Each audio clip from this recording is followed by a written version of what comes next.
I'm hanging out here in the no drone zone, and I'm sitting directly behind Sensoji, which is a huge temple that is in the Asakusa neighborhood of Tokyo.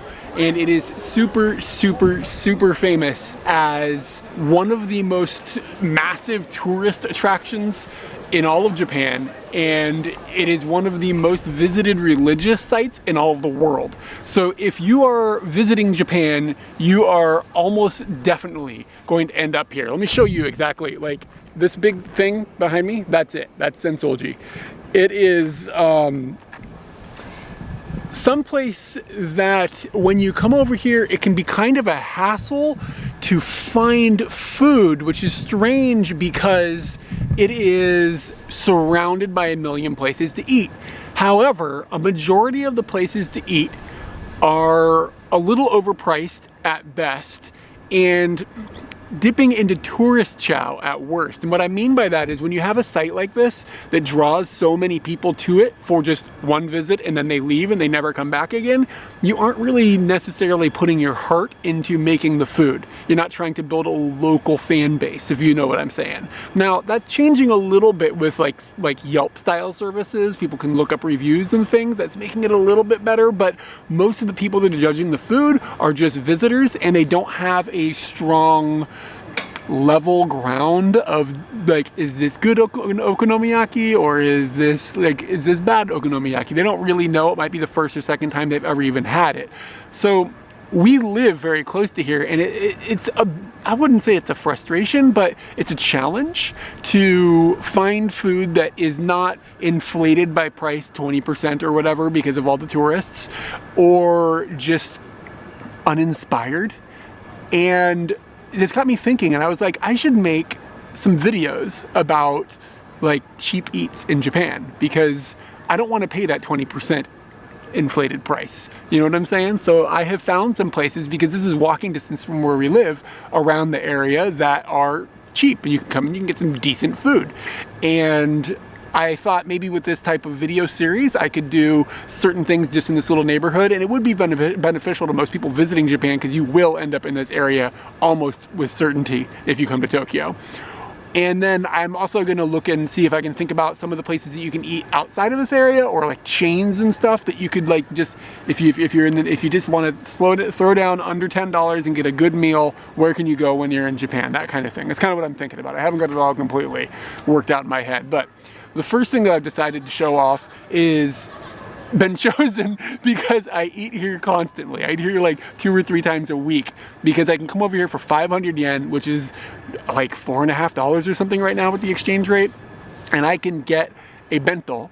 And that's a word that most people are probably familiar with, so the lunchbox, but I can get a Karaage Bento, and it is pretty damn good. There's a little stand, and it is actually just 1 block away from Sensoji Temple, so it is a really close walk. It's like, I'm seriously, from where I'm sitting, like I turned around and showed it a minute ago, from where I'm sitting, it's a minute that direction.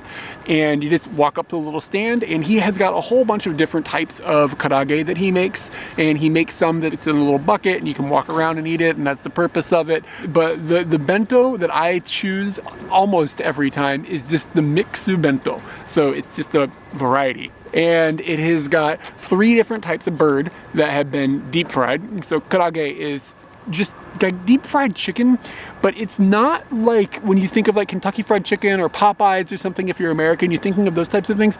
It's not the same, and I don't know why. It's like the batter isn't as thick or something, and it's just a lot of times I feel like it's deep fried food, but I feel like for some reason it's not as unhealthy as you would get at like a fast food joint in the States. Now, it's maybe not the same kind of delicious, but I think it's very good. I think, and I mean, a lot of people do. And it's interesting specifically because there's a bunch of different varieties of karaage that you can get. And that's what makes the mix of bento so much fun, is I have got 3 different types of karaage. I don't know what the different ones are called. One of them's like tatsuda age, which is like, yeah, and then one of them is like a spicier one or whatever. But I'm gonna get down. I'm gonna give you a little bit of a sample of what each one is, and just, you know, you can see, like, again, this is cheap. This is under $5 US. So I think this is the tatsuda age, and it is not a crispy karaage. So it is a little bit wetter. And it's a white, oh my God, it's so good though. It's a white meat inside, and it's wet. It's like really, it's not juicy to the point where it's like running down your mouth or anything, but it's succulent, you know what I'm saying? The outside, the breading is, like I said, it's soft. It's almost a little bit moist. There's no crunch at all that's coming out of that. This next one, I'm not sure what this might just be like his standard karaage. I don't know if it is a specific name for this type of bird or not, but if I recall, same texture on the inside, but the breading on the outside has got a little bit of crunch to it, a little bit salty, not overwhelmingly so. The way you're supposed to eat this, by the way, is like a little bit of bird, a little bit of rice, mix it all in your mouth. Like, that's how you're supposed to enjoy this. But I don't want to make you guys watch me just like eat a piece of rice every time, you know what I'm saying? And the last of this mix bento, this 3 varieties, is this one, and this is my favorite, and it is got a little bit of a darker soy sauce type flavor.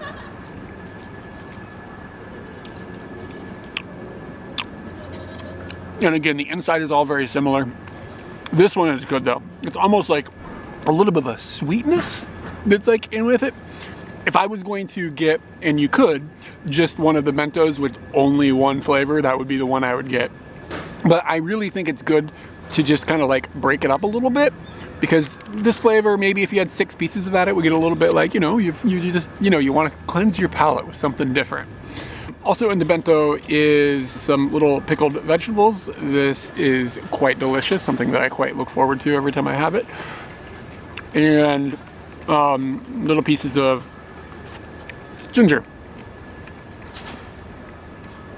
Again, pickled as well. And then for dessert, you'll go over here, a little scoop of potato salad. And he has cut up and put little peppers on the inside of it. And it's good. The dude there, he makes chicken, you know what I mean? It's his deal. He's not like in the entertainment business at all. This guy is just slinging bird. And it's kind of warmed up to me though. I've been over there so many times that he just goes, I just walk up to the window and he's like, mix it. I'm like, yeah, hi. He's like, okay. And he gets my bird going. Like, he just recognizes me at this point. And I've got a members card there, which is something, you know, you get for free. And it's just like a point card, which is super common in Japan. And I got my last stamp on my members card today. So the next time I come here, I'm going to get to indulge in one free bento, which I'm looking quite forward to. I lied though when I said that that was a dessert, because the dessert is the umeboshi, which is like a little pickled plum. I'm not gonna eat it right now because I love it and I want it for the very last bit, so it's left over in my mouth. The umeboshi is, it's a lot of times if you give them to people who aren't expecting what's gonna happen, they're a little too sour, so they're like a little bit strong, but yeah, I mean, they're super delicious, and it's like the lingering flavor I'm looking forward to having. And then one last little piece is he's got like a, I don't know what he's done with this. It's like a piece of pepper. It's a bit soggy, and it's astringent tasting a little bit when you eat it. You can see I'm like, I've eaten this so many times, I'm just like, I know, I don't even have to bite into it to give you a review. And then there is a little bit of cabbage and stuff just underneath the bird. That's going to blow away if I don't put it in my mouth. So what I'm going to do is I'm going to link to this place in the description of the video and in the comments. So if you're in this neighborhood, which if you're coming to Japan, I know you're going to be in this neighborhood, you can hop over there, get yourself a cheap meal. Now, something that is a little bit strange that I want to give you a disclaimer on. It is a little bit weird to just sit outside and eat like what I'm doing right now. You don't see people do it now. It's not rude. Like, don't worry about somebody being like, oh my gosh, what a pig. That's not what people are going to think. But you don't often see Japanese people just sitting outside like this, eating, especially alone, especially talking to a camera. The people that keep walking by, you can see the look on their face, like, what is this idiot doing? So if you do get it, do definitely feel free to just like come over like in the area that I'm sitting behind the temple, or there's some areas over there that are shaded actually as well that you can sit on the other side of it, and you can sit there and you could eat. Just make sure you throw your trash away and like don't leave anything laying around or whatever. Don't let your, you know, whatever blow around and be a mess and all that, and you'll be fine. Like, it's totally okay, even though you're not going to see a lot of other people doing it. If you're interested in me making some more of these Cheap Eats Japan videos, which I think is kind of fun, I'd be interested to hear if you want to see some more. Just let us know in the comments. And yeah, this is I'm gonna get down on my bird here and try to think of the next Cheap Eats video that would be helpful for people. I totally forgot a drink recommendation, and the only answer is this guy right here. It's like a peach drink, like a, I don't know if it's like a soda, I don't think it's carbonated, it's like a peach juice, and you can get them in vending machines all around this area. If you're lucky, you can find it for 100 yen, but usually it's like 130 yen. This one was 100 yen. It's in a vending machine that's right over there, if you can math that with the internet. But yeah, it's not, if it is carbonated, it's very lightly carbonated, and it is just like, it says nectar on the front, like that is without a doubt the best way to describe this flavor. It's pretty sweet, but I mean, it's like peach, man, it's peach. What's interesting is I saw this for years and never even thought about it, but then some Australian friends of ours came and they're just visiting and they were just like, you gotta try that peach nectar, and now I'm hooked.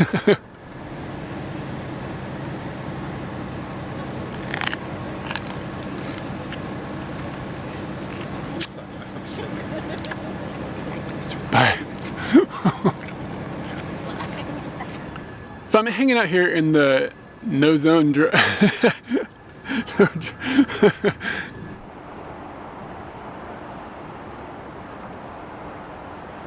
Liking, commenting, subscribing, and ringing the notification bell helps our channel grow. Check down below for a link to this little karaage shop and let us know what you think if you try it. We're back to our Hawaii series next week. If you aren't caught up, check out the playlist for it, linked on screen right now.